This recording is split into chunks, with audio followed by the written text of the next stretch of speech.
Windows 11-এ start মেনুকে কিভাবে আপনি Windows 7 বা উইন্ডোজ 10-এর মতো একেবারে বাম পাশের কর্নারে নিয়ে আসতে পারবেন।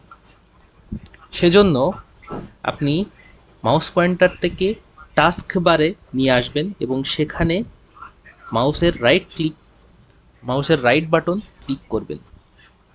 দেন আপনি টাস্ক বার সেটিংসে ক্লিক করবেন। এখন এই জায়গাতে একদম নিচে টাস্কবার বিহেভিয়ার্স নামে একটি অপশন আছে, এটাতে ক্লিক করবেন।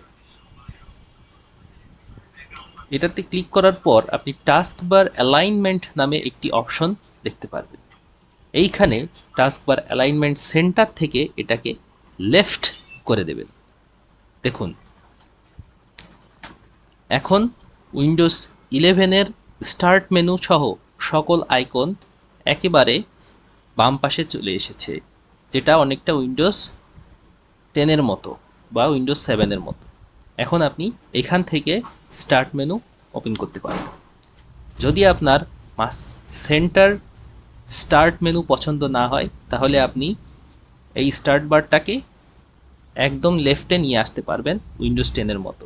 আপনার যদি মনে হয় যে না আপনি সেন্টারে রাখবেন তাহলে আপনি পুনরায় টাস্কবার সেটিংয়ে যাবেন এবং টাস্কবার বিহেভিয়ারে গিয়ে টাস্কবার অ্যালাইনমেন্টকে আবার সেন্টার করে দেবেন, তাহলে এটা আবার পুনরায় সেন্টারে চলে আসবে।